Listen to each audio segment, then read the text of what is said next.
ठीक है, तो शुरू करते हैं अपन।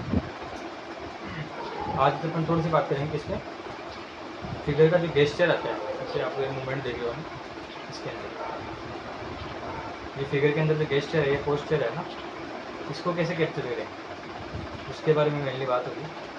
तो वही पहले वाला फंडा पढ़ाना, क्या सीधा सिंपल सोचना पड़ेगा। तो स्टार्ट करते हैं। जो इसको करने के लिए आपको, जैसे कि ये मैंने फेस के लिए एक लैंडमार्क दे दिया, ठीक है। फिर मैं ये एक लाइन से जैसे ड्रॉ कर रहा हूँ, जो केवल एक लाइन जैसी है, वो इसके केवल फेस को कैप्चर करने के लिए है, ठीक है। ये देख रहे हो, ये वाली लाइन किसके लिए, ये इसका जो ट्रंक वाला पार्ट है उसके लिए। ये ऊपर जिसका जा रहा है क्या, पैर, और कितना ऊपर जा रहा है ये आप देख लो फेस से, कि यहाँ तक इसका हेड है, लगभग ये यहाँ तक जाएगा, ठीक है। यहाँ तक आ गया इसका क्या, ये हाथ,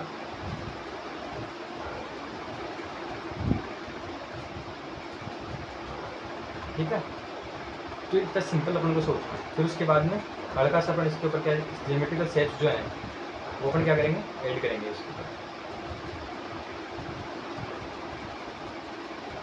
इसके अंदर जितने भी आपको करेक्शन दिखे, आपको सारे करेक्शन उसी टाइम पे कर देना है जब आपको दिखे, क्योंकि वो फिर उसके बाद में पूरा पोस्चर बिगड़ जाएगा। क्योंकि इसके अंदर जितने भी अपन आगे लेने वाले हैं कि कौन सी चीज़ कहाँ होगी, तो उसके अंदर यही चीज़ें काम आती है जो अपन ने ऑलरेडी बनाई हुई है, वही रेफरेंस के रूप में अपन उसको लेते हैं, ठीक है। जो अपन ने अब तक बनाया है उसी को देखते हुए अपन आगे वाले करेक्शन करते हैं। इसलिए आप जितने भी आपको करेक्शन जब भी दिखें आप कर दें।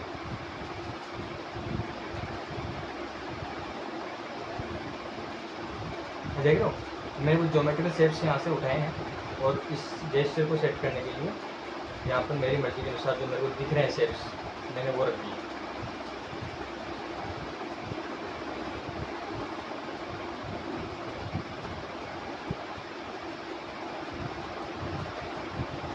एकदम रफ बनाना आपको, बिल्कुल रफ, क्योंकि जितना रफ रहेगा जितनी उसमें करेक्शन के चांसेस रहेंगे,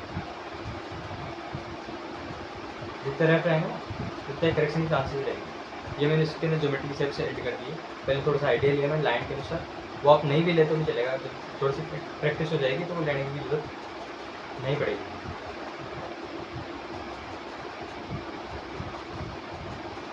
हल्का सा मैं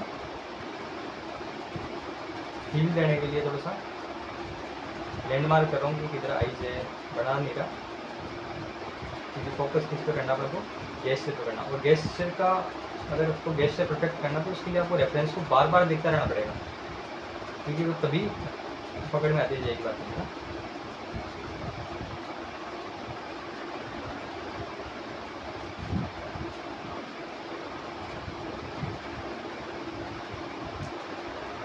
आपको ज़्यादा डिटेल्स निकलनी है, एक डिटेल वीडियो अपलोड होने वाली जल्दी है ना, इसके अंदर एक बूढ़े बाबा है, उनका डिटेल पोर्ट्रेट में डेमोस्ट्रेशन, उसमें कुछ बोलूँगा नहीं, म्यूजिक जैसे कुछ चला दूँगा कभी, आप उसमें देख सकते हो। अगर किसी को डिटेल वगैरह देखना हो, जो वेट कर रहा है कि डिटेल कब आए, उसमें देख लेना। आपको क्या थोड़ा सा प्रोसेसिंग में चल रहा है, बीच में इधर आ गया तो अच्छा हो गया, ठीक है।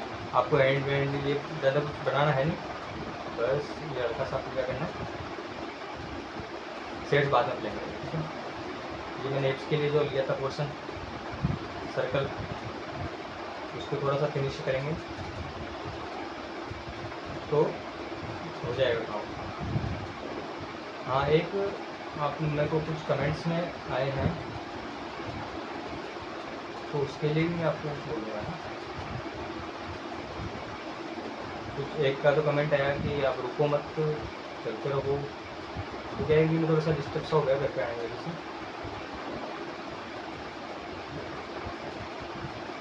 तो उस हिसाब से भी पूरी कोशिश करता हूँ कि अच्छा सा वीडियो डालने में जितना समय मिलेगा उस हिसाब से आगे करते जाएं, ठीक है।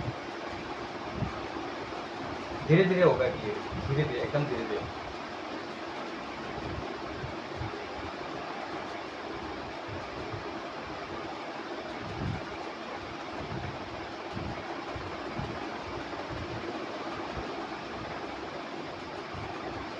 आप फिगर को बार बार देखते रहें ताकि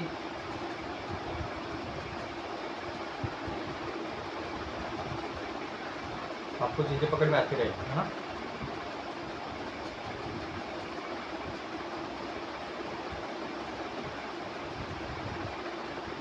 अब हल्के से शेड्स में अप्लाई कर रहा हूँ ताकि इसमें थोड़ी सी फील आ जाए, है ना, ज़्यादा नहीं करना। अब एक मेरे को आप कमेंट करके बताना कि आपको जो एनाटॉमीज होती है वो आपको पढ़नी है कि नहीं पढ़नी, ठीक है। क्योंकि एनाटॉमी जो आर्टिस्ट के लिए एनाटॉमी हो, BFA हुआ, MF हुआ, जो कॉलेजेस होते हैं उनमें सिखाई जाती है। एक टाइप की स्टडी है ना बॉडी फिगर की, जैसे कि आपको जो मसल्स दिख रही है ना। अब मेरे तो कहीं फील्ड ही मेडिकल फील्ड है, तो उसके अंदर मेरे को एनाटॉमी काफ़ी अच्छे से हमको उधर पढ़ाया जाता है, ठीक है। बट मैं उतना नहीं पढ़ूंगा, ज़्यादा ज्ञान नहीं झाड़ना, है ना। जितना आर्टिस्ट के काम का, आर्टिस्ट पॉइंट ऑफ व्यू से जितनी एनाटॉमी आपके काम की है, नोज़ की, आइज़ की, लिप्स की, और फिगर वगैरह जो मसल्स वगैरह, जैसे कि ये वास्टस मसल्स है ना, डेल्टोइड है, बाइसेप्स है, ट्राइसेप्स है ना, पेटिस में डॉट्स है वगैरह, ये जो मसल्स वगैरह है, ठीक है, उनकी स्टडी आपको करनी है कि नहीं करनी, जितनी करनी है आप। जैसे आइज, नोज, लिप्स की अगर मैं आपको पढ़ाना चाहूँगा ना, तो आइज़ की और नोज़ की तो मैं पढ़ाऊँगा, ठीक है। आइज़ और नोज़ की जो एनाटॉमी स्टडी है, क्योंकि वो बहुत इंपॉर्टेंट है पोर्ट्रेट के लिए।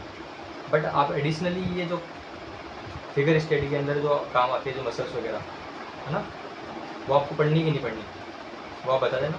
अब घबराएं नहीं कि मैं मेडिकल से उनको कुछ ज़्यादा बता दूँगा, ऐसा कुछ ही नहीं। बस इतना ही बताऊँगा जो आपके आर्टिस्ट व्यू से, पॉइंट ऑफ व्यू से आपके काम की है, ठीक है। तो मेरे को कमेंट करके ये चीज़ ज़रूर बताएं। दूसरी बात कि अब मैं आपको बताऊँगा कि मेरी जो वीडियोज़ या फिर जो मेरे दिमाग में है कि मैं आपको कैसे क्या बताना चाहता हूँ, थोड़ा सा उसका भी देखेंगे, है ना। क्योंकि कुछ लोग कमेंट आए हैं, जैसे कि एक हमारे सर हैं, गुरुजी हैं, ठीक है, सर तो कहीं गुरुजी हैं हमारे, के कृष्ण कुंडारा नाम से, है ना। वो ज़बरदस्त आर्टिस्ट हैं और ज़बरदस्त टीचर है, उनसे पढ़ा हुआ पहले नहीं, अभी तो पहले मेरे को किसी से नहीं पढ़ा था मैं, बट उनसे काफ़ी सीख मिली है मेरे को, ठीक है। तो कुछ कमेंट्स आए, जैसे कि रैपिड फिगर में बताया था आपको उस वीडियो पे, कुछ कमेंट आए हैं कि आपका कृष्ण कुंडारा जो सर हैं उनकी कॉपी कर रहे हो गए, है ना। तो मैं आपको बता देता हूँ, तो आप फिगर स्टडी आप एक बार देख लीजिए, फिर उसके बाद फिर बात करते हैं, ठीक है। तो मैं आपको जो मेरा जो लर्निंग प्रोसेस का जो एक शेड्यूल रहेगा, है ना, कि मैं कैसे क्या बताने वाला हूँ, तो उसके लिए सबसे पहले जो मैंने टॉपिक उठाया है वो अपने पास क्या, पेंसिल कंट्रोल। पेंसिल कंट्रोल, आप पूरे आर्ट के अंदर कोई भी चीज़ आप ड्रॉ करना चाहोगे तो आपको पेंसिल की जो हैंडलिंग है, पेंसिल का जो ट्रीट करने का तरीका है, जब तक आपको वो नहीं आएगा तब तक आप कोई चीज़ ड्रॉ नहीं कर पाएंगे। एक्चुअली आपको पता ही है कि आर्ट क्या चीज़ है, किसी भी फीलिंग को या इनको एक्सप्रेस करने का तरीका है। बट पेपर पर आपका पेंसिल आपकी बात ही नहीं मान रही, पेंसिल कंट्रोल ही नहीं हो रहा, तो फिर आप क्या चीज़ आगे उसके अंदर एक्सपेक्ट करोगे, ठीक है। तो उसके लिए पेंसिल कंट्रोल के लिए जो मेथड्स है उनमें आता है रैपिड स्केच। रैपिड स्केच एक कॉन्फिडेंस जनरेट करने के लिए और एक पेंसिल ट्रीटमेंट जो अच्छा सा अपन दे सकते हैं, उसके लिए रैपिड स्केच होता है, ठीक है। और जहाँ तक मेरे को लगता है, अब जो यूट्यूब पे जितने भी कंटेंट वगैरह है आर्ट फील्ड को लेके, उसके अंदर रैपिड और कैरिकेचर, ये दो ऐसे टॉपिक है, इन दो टॉपिकों पे कृष्ण कुंडारा सर से ज़्यादा कोई जानता होगा। इन दो टॉपिक में उनकी महारत हासिल है, रैपिड स्केच और कैरिकेचर के अंदर। कैरिकेचर और रैपिड स्केच के अंदर अगर किसी की माननी है तो आप कृष्ण कुंडारा सर के बाद आँख बंद करके मान सकते हो आराम से, ठीक है। तो मेरे को बहुत अच्छा लगा और उससे काफ़ी बेनिफिट भी होता है। उससे सबसे मेन इंपॉर्टेंट जो पेंसिल कंट्रोल जो होता है वो आ जाता है, ठीक है। ये पेंसिल कंट्रोल जब मेरा हो जाएगा तो उसके बाद में थोड़ा सा मैं आऊँगा किसके, एनाटॉमी स्टडी पर। आप जितना बोलोगे आपको एनाटॉमी स्टडी उतनी ही बताई जाएगी, ठीक है, आर्टिस्ट के पॉइंट ऑफ व्यू से। ज़्यादा मसल्स वगैरह वो उतना नहीं बताऊँगा, ठीक है। थोड़ा बहुत जितना ज़रूरी है, जो लैंडमार्क है पर वो जो दिखता है, जैसे कि ये जो आप देख रहे हो फिगर, है ना, उसके अंदर आप देखोगे तो आपको मसल्स जब तक आपको पता ही नहीं है कि इधर क्या होता है, तो आप अच्छे से उसकी प्रॉपर शेड नहीं कर पाएंगे। आपको भी कार्बन कॉपी बढ़ जाएंगे, जो आपको देख रहा है आप वो ड्रॉ कर दोगे, लेकिन उसको समझ नहीं पाओगे कि ऐसा क्यों हो रहा है, ठीक है। जो आपको दिख रहा है, जैसे कि ये डेल्टोइड दिख रही है, ये ट्राइसेप्स दिख रही है, ठीक है, ये इधर ब्रेकियोरेडियलिस, ज़्यादा इंपॉर्टेंट है नहीं इससे। वैसे बहुत सारी मसल्स होती है इधर, बहुत सारी होती है, बहुत सारी। जैसे ये है, इस तरफ आपको क्या दिखेगी, लेटिस में डोर्स है, ठीक है। इसके अंदर ये कौन सी दिख रही है, वास्टस मसल दिख रही है। नीचे कौन सी है, एडेक्टर मैग्नस मसल, ये ग्लूटियस मैक्सिमस, जो आपको एक वाला पोर्शन दिखता होता है ग्लूटियस मैक्सिमस, ठीक है। इधर काफ की जो मसल सोलिस वगैरह वो दिख रही है। तो इसे मोटे मोटे एक एक दो दो, जैसे कि हैंड के अंदर एक या दो इंपॉर्टेंट ये एक सी मसल्स है जो बहुत ज़्यादा प्रोमिनेंट होती है, जो बहुत ज़्यादा दिखती है, ठीक है। वो उसे एनाटॉमी स्टडी में जाऊँगा, ठीक है। तीसरा नंबर पर जो मेरा पॉइंट आएगा वो हो सकता है कंपोजिशन पे है। किस पे, कंपोजिशन पे। कंपोजिशन का मतलब है कि आप कोई चीज़ को कैसे देख रहे हो और उसको कैसे पेपर पे उतार रहे हो, उसमें डिफरेंस है, ठीक है। कुछ चीज़ नेचुरल कंपोजिशन भी ऑलरेडी प्रेजेंट होती है, नेचर ने बनाई है, वो उससे ऊपर कुछ नहीं है, नेचर से ऊपर कुछ भी नहीं है, ठीक है। लेकिन एक तो होता है कि अपन नेचर से डायरेक्ट कॉपी करें, जैसे कि एक अपना जो फेस है वो भी एक कंपोजिशन है, भगवान ने जो कंपोजिशन बनाई है, अपना फेस बना दिया, अपन उसको एग्जैक्ट वैसा का वैसे उतार रहे हैं, तो अपनी कंपोजिशन थोड़ी, वो तो नेचर की, उसने अपन ने कॉपी की है नेचर की। ज़्यादा से ज़्यादा 5% कर सकते हैं अपन कॉपी, बस इससे ज़्यादा नहीं हो सकता, ठीक है। लेकिन आप अपने कंपोजिशन बनाएंगे कि नेचर में जो चीज़ें हैं वो अपने हिसाब से पेपर पे कैसे उतरेगी, उसको बोलते हैं कंपोजिशन। मेन मोटा मोटा तो यही है, ठीक है। बाकी और बुक्स वगैरह में कंपोजिशन बहुत ही ब्रॉड टॉपिक है, बहुत ज़्यादा ब्रॉड टॉपिक है। इसके अंदर जितने चाहें उतने ज़्यादा लेक्चर्स हो सकते हैं कंपोजिशन, फिर भी खत्म नहीं होगा कंपोजिशन, ठीक है। बट जितना मेरे को छोटा सा आता है, थोड़ा सा आता है कंपोजिशन के बारे में, जो भी वो कंपोजिशन पे आएंगे, ठीक है। तीसरा या कंपोजिशन से पहले हो सकता है कि, या कंपोजिशन आसपास ही होगा जो मैं बता देता हूँ। फिर उसके बाद में आता है क्या, फीलिंग्स। ये अपने ड्राइंग के अंदर फीलिंग कैसे लाएं, क्योंकि आर्ट के अंदर जब तक फीलिंग्स नहीं है ना, कोई भी आर्टिस्ट है उसके अंदर फीलिंग ही नहीं है, ठीक है। आर्टलेस आर्टिस्ट कभी नहीं होता, आर्टिस्ट आर्ट है तो वहाँ फीलिंग है, क्योंकि आर्ट क्या है, एक फीलिंग एक्सप्रेस करने का जरिए है। तो फीलिंग्स जो होते हैं, जितने भी भाव अपने होते हैं, एक्सप्रेशंस होते हैं, फील्स होते हैं, वो अपन कैसे इसके अंदर डाल सकते हैं, ठीक है। उसके बाद में अपन आ जाएंगे किस पे, थोड़ा सा क्रिएटिविटी पे, या क्रिएटिविटी कंपोजिशन का एक पार्ट है वैसे तो, उसको अलग से लेना सही नहीं है थोड़ा। फिर थोड़े बहुत छोटे मोटे, ये तो अपने मोटे मोटे हैं। उसके बाद में छोटे छोटे साइड के अंदर चलते रहेंगे, वो है एज रिलेटेड चेंजेस, है ना, एज रिलेटेड चेंजेस। ये एज के हिसाब से अपने फेस पे, अपने पूरी बॉडी पे क्या क्या इफेक्ट पड़ता है, जिससे अपना पोर्ट्रेट थोड़ा बहुत चेंज होता है, ठीक है। एज का फैक्टर है। उसके अलावा क्या फैक्टर हो सकता है, जो भी आसपास में जो फैक्टर हो सकते हैं, जैसे कि एरिया का फैक्टर होता है कई बार, है ना, कि जो अफ्रीकन लोग होते हैं वो कैसे होते हैं, ठीक है। अमेरिकन लोग कैसे होते हैं, जापानीज़ कैसे होते हैं, चाइनीज़ कैसे होते हैं, इंडियन कैसे होते हैं, ठीक है। इंडियन में बहुत सारे वेरिएशंस हैं, तो कौन सी चीज़ों में क्या क्या जो एनाटॉमिकल चेंजेस होंगे उनके फेस के अंदर, बॉडी के अंदर, तो ऐसे कुछ छोटी मोटी चीज़ें चलती रहेगी। ये मेरा पूरा लर्निंग प्रोसेस या जो टीचिंग प्रोसेस है वो है, समझ लो। तो उसके अंदर पेंसिल कंट्रोलिंग अभी चल रहा है, ये मैंने आपको बताया ना, सर्कल्स वगैरह, ज्योमेट्रिकल शेप्स, ठीक है ना। शेडिंग की जो प्रैक्टिस आपको बताई थी, डार्क टू लाइट जाना, ठीक है। एक वो अपन एक बॉल जनरेट की थी, यहाँ पे हाईलाइट था, है ना, इधर कोड शेड आ जाएगा, इधर रिफ्लेक्टेड हाईलाइट आ जाएगा, कास्ट शेड आ जाएगा, ठीक है। तो ये सभी चीज़ें किसके अंडर आती है, पेंसिल कंट्रोल के अंडर आती है। अभी तक आप इनमें से कोई भी चीज़ मैंने आपको नहीं बताई अब तक, ठीक है। ये पेंसिल कंट्रोल है, बेसिक एक्सरसाइजेज है, वो आप सभी को करनी पड़ेगी। चाहे मेरे से सुन के करो आप, चाहे कृष्ण कुंदारा सर से करके सुन के करो आप, चाहे किसी और आर्टिस्ट से या फिर कोई बुक से पढ़ के करो आप, आपको पेंसिल कंट्रोल आपके हाथ में आना चाहिए। उसके बाद में आप ये बाकी सब चीज़ें हैं, ठीक है। जब फीलिंग्स की बारी आएगी, जब कंपोजिशन की बारी आएगी, जब कुछ और क्रिएटिविटी की बात आएगी ना, तब किसी का यूनिक स्टाइल होता है, समझ रहे हो मेरी बात को। तो ये पेंसिल कंट्रोल के लिए एक्सरसाइज बता रहा हूँ, ये मैं भी वैसे ही बताऊँगा, कोई और बताएगा वो भी वैसे ही बताएगा, कोई तीसरा बताएगा वो भी वैसे ही बताएगा, क्योंकि इसके अंदर कोई चेंजेस नहीं हो सकते। मैंने आपको पहले बताया कि कोई भी चीज़ है उसके चार मैंने पार्ट किए थे, विद्या, शास्त्र, तंत्र, कला। विद्या की चीज़ है जो गुरु के द्वारा दी जाती है और मैं अपने शिष्यों को दे दूँगा, ठीक है। जो टीचर देता है स्टूडेंट को, स्टूडेंट जब किसी और को बताएगा तो सेम एज इट इज़ वैसा का वैसे बता देगा। ये ज्ञान है, ना मेरी है, ना मेरे गुरु की है, ना उनके गुरु की है, कहीं ना कहीं से आ रही है, इसको डायरेक्ट दी जाती है, इसके अंदर कोई चेंजेस करना नहीं होता।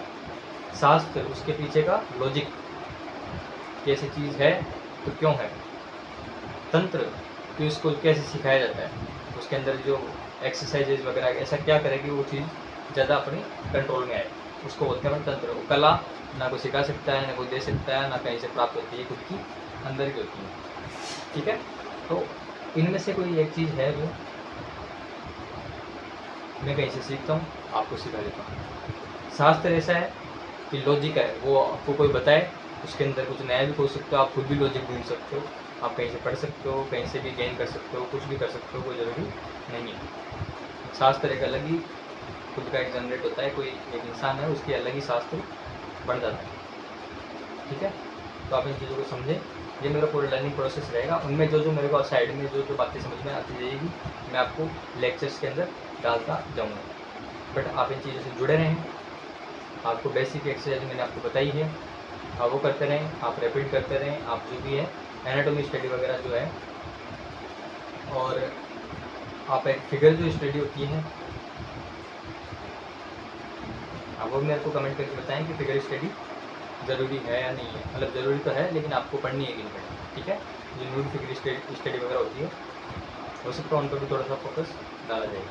तो एक अपन अच्छे से कर लेते हैं कोई पोर्ट्रेट वगैरह, फिर उसके बाद में अगली वीडियो में मिलेंगे।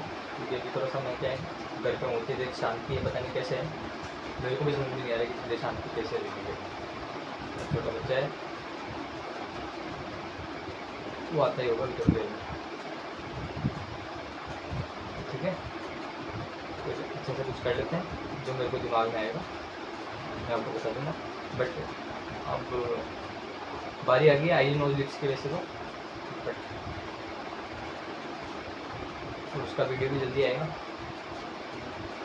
कुछ लोग अच्छे कमेंट कर रहे हैं, मेरे को बहुत अच्छा लग रहा है कि आपको पसंद आ रहे हैं कुछ वीडियोस, है ना।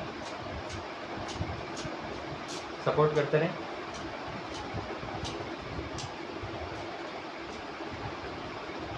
ठीक है, तो अपन करते हैं कुछ। देखो एक थोड़ा मेजरमेंट लेना भी मैं थोड़ा बता सकता हूँ कि मेजरमेंट कैसे ले अपन, है ना। तो मैं बोलता हूँ कि जो अपन ने अब तक ड्रॉ किया है आप उसी को मेजर करके, जैसे कि ये अपने पास कोई एक फिगर है तो वो अपन देखते हैं। ठीक है, तो मैंने फेस के लिए ले लिया सर्कल, ये मेरा फेस है, ये आ गया अपना पास क्या शोल्डर वाली लाइन। ठीक है, यहाँ पे शोल्डर है मेरा, यहाँ पे एल्बो और ये रिस्ट। ठीक है, ये मेरे पास कुछ पॉइंट्स आ गए। उसके बाद में मेरे को क्या करना है,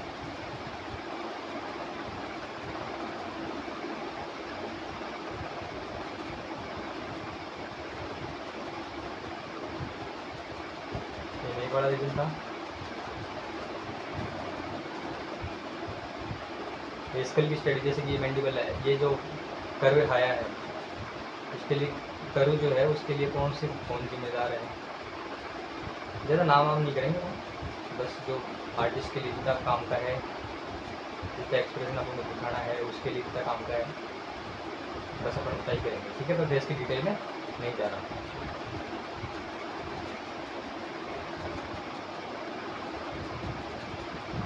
तो देखो यहाँ रैपिड स्केच काम आता है, ये जो लाइंस का जो मज़ा है ना वो रैपिड स्केच करने के बाद आएगा आपको, ऐसे नहीं आएगा।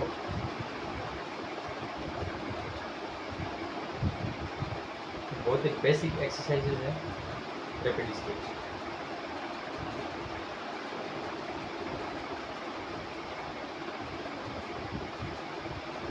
बहुत बेसिक प्लस ज़बरदस्त, इससे कॉन्फिडेंस आता है। सबसे इम्पोर्टेंट बात यही है, तो जहाँ तक मेरे को पता है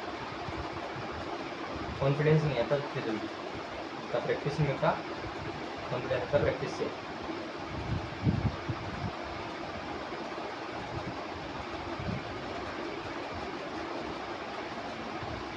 तो आप प्लीज़ कुछ रैपिड करें ना, उसमें ये ना सोचें कि आगे क्या होगा, आगे जो होगा देखा जाएगा।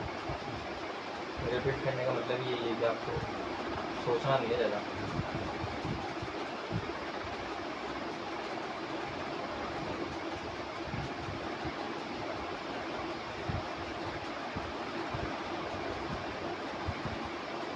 केवल एक मेजरमेंट चल रहा है, कोई ज़्यादा मैं कुछ भी नहीं कर रहा, पेंसिल चलाने से पहले कुछ भी नहीं सोच रहा, ठीक है। तो इस टाइप से आपको फिगर बना सकते हो। मैं आपको कुछ एग्जांपल बता देता हूँ कि आप कैसे कर सकते हो, जैसे कि ये आपको दिख रहा है, ठीक है। इसको आप मैं पास से दिखाऊँ ना, तो कितने एकदम घसड़ की हुई है ना, देख रहे हो ये लाइंस वगैरह। बट इसमें शेड की वजह से ऐसा लग रहा है कि ये कुछ ज़्यादा टाइम लेके बनाया, ज़्यादा नहीं, 30 मिनट भी नहीं लगे होंगे मेरे को इसको, 15 या 20 मिनट का ज़्यादा टाइम दिया था मुझे, ठीक है। तो आपको इतना करना है कि आप ज़्यादा से ज़्यादा 10 मिनट या 15 मिनट दे सकते हो इसमें शेड डालने के लिए। बाकी आप जिन रैपिड स्केच में आप शेड वगैरह नहीं डालते हो उसके लिए 2-3 मिनट काफ़ी है, ठीक है। इस टाइप के आप कर सकते हो, मैं आपको एग्जाम्पल्स दिखा रहा हूँ, तो इस टाइप से कर सकते हो, ठीक है। और कोई भी दिक्कत हो, कोई चीज़ समझ में नहीं आ रही हो, या फिर आपको कुछ एक्स्ट्रा पढ़ना हो इसके अलावा, तो आप मेरे को कमेंट में डाल सकते हो, ठीक है। तो आज के लिए इतना ही था, थैंक यू।